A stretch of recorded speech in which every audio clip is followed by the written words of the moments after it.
Lord of the Mysteries. Chapter 687. Blatherer. Picking up the blood crystal and smelling the faint smell of sulfur, Klein could vaguely sense the corrosive powers hidden deep within. Legend has it that the abyss is an area with the greatest powers of corruption. Even an angel will fall and lose control there.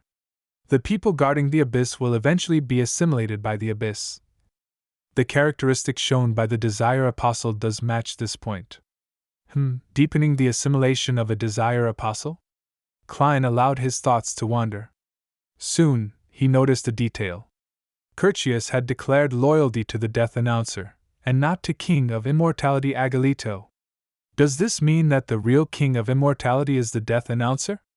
Agalito is only its spokesperson or the administrator to infect targets? Rumor has it that Agalito isn't a demigod and isn't at Sequence 4. He relies solely on the Death Announcer to become one of the four kings. If that's the case, his actual situation is worse than I expected. He doesn't even have any autonomy. Of course, I can't eliminate the possibility that he's a Sequence 4, and his relationship with the Death Announcer is just one of cooperating partners. He's a demon after all. He's crafty and enjoys misleading people. Klein contemplated for a few seconds before attempting another divination to see if he could obtain any revelation for the blood crystal's usage. He wasn't afraid that it would incur huge trouble for him, or it could be said that he was already prepared to receive any. Even if it was connected to the Devil King in the Abyss, it would at most be equivalent to the backlash from the true Creator or Eternal Blazing Sunday. Klein believed that the Grave Fog had the means to defend against and suppress it. This is the first time. I won't have my location locked on, so it's not a big problem. Besides, I already divined its origins, and there wasn't any danger. Therefore, the Death Announcer definitely isn't a Sequence 0 devil. Isn't that obvious? If it's really a Sequence 0 devil, or a sealed artifact at the level of King of Angels, Amon, then there's no need to avoid the joint forces of me, Queen Mystic, Admiral of Stars, and Anderson. Klein realized that he had been frightening himself. He began to seriously begin the dream divination. In the blurry world, he saw a world covered with sticky black fog. A monster formed from dark-colored lumps of flesh squirmed over as its body cavity produced a raging roar. Blatherer! The scene changed, producing an ancient-looking altar which was splashed with fresh blood. Engraved on of it were words and symbols filled with a corruptive feeling. It was as though they were shouting something. The hazy world shattered as Klein slowly opened his eyes and sat straight. He tapped his finger on the edge of the long bronze table and muttered to himself. Blatherer refers to the state before the Death Announcer became a sealed artifact, a blatherer from the abyss. Or was it a gigantic monster formed from dark-colored lumps of flesh that became a sealed artifact after being killed by a blatherer? Regardless, the final confirmation is that there's one ship involved. Otherwise, it wouldn't have solidified into its present state. From the laughter of the person on the brink of losing control, it's very likely that the Death Announcer corresponds to Blatherer. A preliminary prediction is that it isn't a Grade 0 sealed artifact. Otherwise, King of Immortality would be the best of the four kings. It's probably a Sequence 3? Furthermore, Agalito clearly doesn't match well with it. The level of power shown isn't that high. It's at most Sequence 4. That corruptive altar that gave off a feeling as though it was shouting suggests that the blood crystal is able to summon a high-level devil? For example, the Blatherer? Having no idea how to summon a high-level devil, nor having any plans on doing so, Klein casually threw the thin blood crystal along with the Beyonder characteristic, the glowing crystal left behind by the Priest of Light, into the junk pile. Then, he perfunctorily named the former, Aura of Blatherer. After doing this, Klein cautiously attempted another divination. It was to confirm if he would encounter any danger that night, danger that came from King of Immortality Agalito. In fact, he already had a prediction for the divination's outcome. King of Immortality Agalito wouldn't touch ground on the island. Firstly, it was because Toscarter had a hidden demigod. Ordinary Beyonders might not know, but the four kings would have some level of understanding. and it was unlikely Agalito would wish to have any head-on conflict with other demigods. Forcefully entering the territory of another person wasn't his style. Secondly, Klein's previous theory had produced the conclusion: Agalito didn't dare to leave the death announcer, and the death announcer had no way of going ashore. Indeed, Klein received the revelation that it would be very safe that night.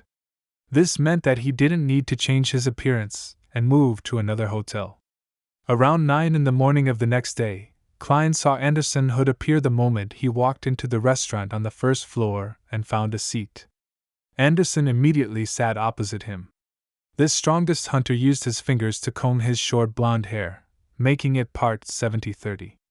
As he looked at Gehrman Sparrow, he sked with a laugh. "Impressive, you managed to hunt Curtius even when fighting 1-on-3. The way you dragged the devil's corpse downstairs has already spread throughout Toscarder Pier. Heh, it's said that every pirate with a bounty on their head has decided to distance themselves from your sights. They will not appear anywhere within a 5-kilometer radius from you." Ever since he acquainted himself with Frank Lee, Klein had quit drinking milk. He raised his hand to order a cup of coffee, a piece of white bread, 2 toasts, a roasted pork sausage, and a plate of butter.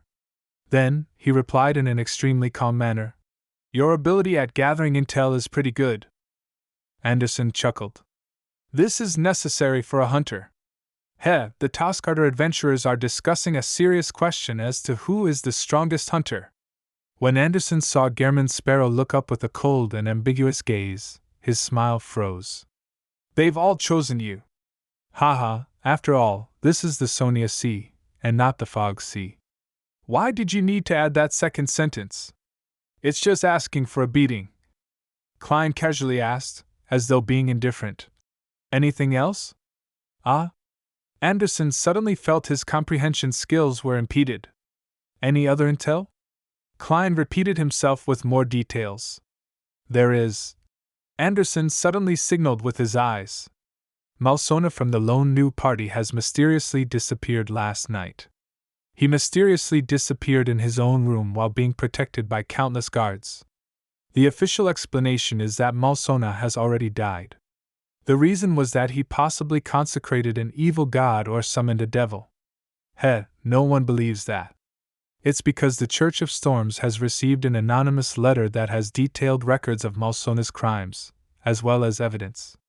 He stared intently at Gehrman Sparrow, hoping that the crazy adventurer would provide him with more information.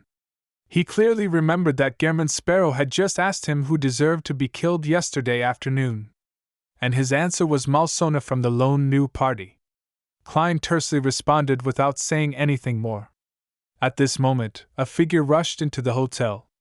After looking around, he walked towards Klein in delight. He was none other than the bar owner from before. "Mr. Sparrow." The owner took off a bonnet that had a depression in the middle and bowed. "It has already been confirmed, but the process will take another 2 days. After all, it's too large a sum. I know you'll be leaving today, so in order to not delay your schedule, I've decided to cover the bounty for now. Well, a portion of it comes from the bar's liquid cash, and a portion of it I loaned from my friends. Please make sure the number is right." He deliberately spoke in detail to express his goodwill to Gehrman Sparrow while earning a profit. He wanted to befriend this crazy adventurer. As for whether King of Immortality would seek revenge on him, he wasn't too worried. Many a time, Curtius would similarly claim bounties through him. After all, it was a reward for battles between pirates. Everyone liked gaining some additional cash. It was an unspoken rule at sea. Klein did a count of the thick stack of notes worth £6,000. He split them into a few stacks and placed them into different pockets. Then, he said with a nod, "Not bad." The bar owner heaved a sigh of relief. He then warily surveyed his surroundings before suppressing his voice. "You have to be careful. King of Immortality is a very vengeful person. He might intercept your ship at sea." He didn't dare to say that he had the means to arrange for someone to board certain ships to depart in secret, afraid that it would be detected by King of Immortality, and that he would suffer retaliation as a result. "I know," Klein replied indifferently. The bar owner didn't speak further. He bowed once more and left the hotel's restaurant. Do you have the means to leave? Anderson looked at Gehrman Sparrow with a look of curiosity. Guess. Klein revealed a gentlemanly smile. The corners of Anderson's lips twitched. I'm relieved by seeing your confidence. By the way, the tickets. It sets sail at 1:30 in the afternoon. Impressive. I thought I was rather amazing earning £1,600 in a night. Who knew? Klein didn't respond as he began enjoying his breakfast. Later, he made a new suit to prevent himself from lacking a change of clothes. Time passed, and soon, it was time to board the ship. Anderson held a newly bought suitcase and looked at Gehrman Sparrow beside him. He asked, seemingly worried, Are we just leaving on this ship? The death announcer should be around the surrounding waters. The future left yesterday after it was resupplied. He felt that leaving while under the wrath of the King of Immortality wasn't a wise choice. It's impossible for Gehrman Sparrow to be crazy enough to just storm right into death, right? Unless this is his trap. A thought came to Anderson as he had a hunch. Klein didn't turn his head to look at him. He directly boarded the liner with his suitcase. His thoughts were simple. It was likely that the death announcer could sense something wrong with its aura. Based on the King of Immortality's modus operandi, it was unlikely for him to make a forceful assault. If his assumption was wrong, then the moment the death announcer appeared along the horizon, Klein would immediately enter his room and pray to himself. Then, he would go above the gray fog to use the scepter to respond. He wanted to see who was stronger, the Blatherer at sea or the sea god. This wasn't Klein's original plan.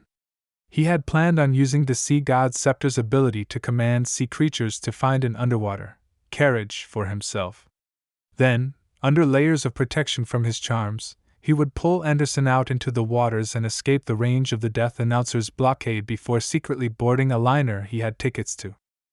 However, in consideration that the target of revenge had disappeared all of a sudden, it was possible that the King of Immortality would vent his anger on others by slaughtering liners indiscriminately.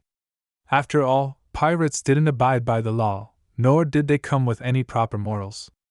After divining above the gray fog, Klein ultimately decided to leave brazenly.